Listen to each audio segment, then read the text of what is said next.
राजस्थान में high court का जो वर्जन आया है, जो टिप्पणी आई है आरपीएससी को लेकर, वो अपने आप में बहुत कुछ कहानी बयां करती है।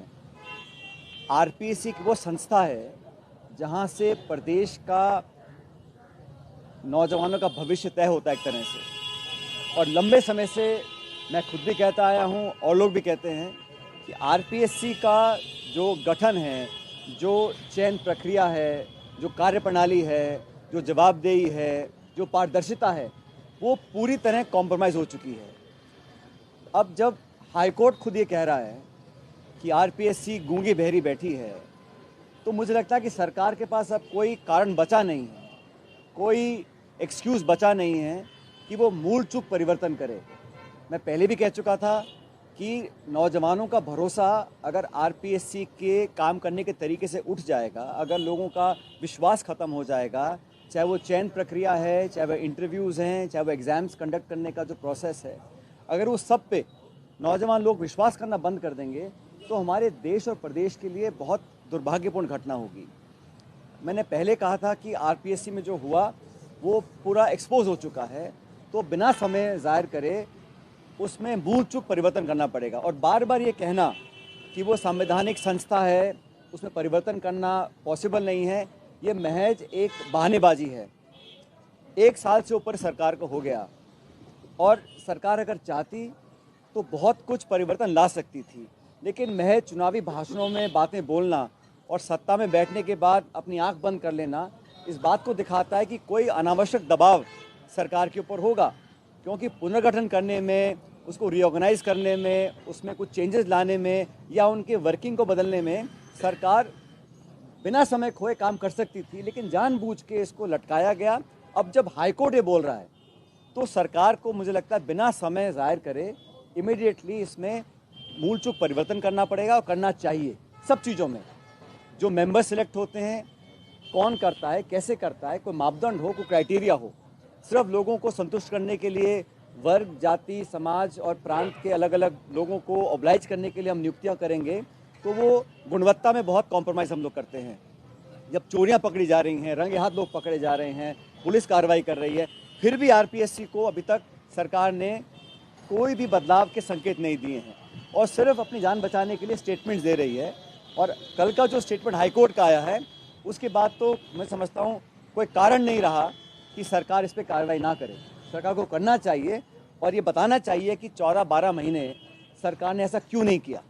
इस बात को न सिर्फ मैं, हमारी पार्टी, प्रदेश के लोग सैकड़ों बार उठा चुके हैं। दूसरा भी, सरकार के एक मंत्री हैं जिन्होंने आरोप लगाया, एक पब्लिक प्लेटफॉर्म से आरोप लगाया कि उनका फ़ोन टैप हो रहा है। किसी भी व्यक्ति की प्राइवेसी पर हनन करना कोई सरकार नहीं कर सकती है, कोई भी नागरिक हो। और जब वो नागरिक शपथ लिया हुआ सरकार का एक मंत्री हो और पब्लिक प्लेटफॉर्म से बोल रहे हो और सरकार कोई जवाब नहीं दे रही है, क्योंकि एक कलेक्टिव लीडरशिप होती है, सरकार का मंत्री सरकार का नुमाइंदा है, तो एक तरह से सरकार खुद बोल रही है और वो खुद कह रहे हैं कि मेरा फ़ोन टैप हुआ। उन पर उनका दल एक कार्रवाई करता है, वो उनका अंदरूनी मामला है। भारतीय जनता पार्टी का एक संगठन है, उस संगठन में वो किसको नोटिस देते हैं, क्या कार्रवाई करते हैं, ये उनका निजी मामला है, मैं उस पर नहीं जाना चाहता हूँ। लेकिन पब्लिक लाइफ में सरकार के एक मंत्री, जो आज भी मंत्री हैं, वो एक क्लेम करते हैं और कहते प्रमाण मेरे पास है, और सरकार कोई जवाब नहीं दे रही। सदन के अंदर सरकार को जवाब देना चाहिए। पूरा प्रदेश और पूरा देश जानना चाहता है कि एक जिम्मेदार व्यक्ति जो आपकी सरकार के मंत्री हैं, वो ये आरोप लगा रहे हैं कि उनके साथ उनका फ़ोन टैप हो रहा है और सरकार के पास जवाब कोई नहीं है। सिर्फ उनका संगठन कार्रवाई करके जवाब पूछ रहा है कि आपने ऐसा क्यों बोला गया। कोई आम नागरिक बोलता, कोई उनके दल का कार्यकर्ता बोलता, मैं समझ सकता हूँ, लेकिन सरकार का एक मंत्री, और ये मजाक बना रखा है। वो इस्तीफा दिए बैठे हैं, उनका इस्तीफा एक्सेप्ट नहीं हो रहा, वो कुछ स्टेटमेंट देते हैं, मंत्री होने के नाते कहते हैं मेरा फ़ोन टैप हो रहा है, तो संगठन कार्रवाई कर रहा है। फिर उनका जवाब, पता नहीं उन्होंने जवाब क्या दिया होगा, लेकिन मैं मानता हूँ ये मजाक बना हुआ है। लगभग 1 साल हो गया। किसी व्यक्ति को पार्टी में काम करने का अधिकार है, लेकिन जब वो मंत्री बन जाते हैं तो अलग जिम्मेदारी होती है। और एक कलेक्टिव लीडरशिप में every minister speaking for the government. जो स्टेटमेंट उनका आया है उस दिन फ़ोन टैपिंग का, वो सरकार का स्टेटमेंट है।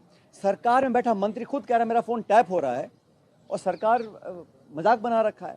तो पूरी प्रणाली को एक तरह से चैलेंज किया है, और दुर्भाग्य है कि सदन चल रहा है, सत्र जारी है, और हमारी पार्टी ने, हमारे दल ने सदन के अंदर मामले को उठाया, कोई जवाब नहीं आया।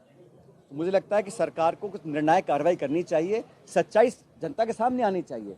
अगर किसी सूत्र ने उनको बताया था तो डॉक्टर साहब को भी उसका सूत्र का खुलासा करना चाहिए। कौन वो लोग थे, कोई अधिकारी थे, कार्यकर्ता थे, या कोई पत्र, जो भी था, क्योंकि इतना आसान नहीं है। और ये फ़ोन टैपिंग का मामला मैं समझता हूँ बहुत गंभीर मामला है। इस पर सरकार को स्पष्टीकरण देना चाहिए और एक वाइट पेपर जारी करना चाहिए कि हमारे मंत्री ने ये बोला, सही था या गलत था। सिर्फ पार्टी के लेवल पर कार्रवाई करना मैं समझता हूँ पर्याप्त नहीं है।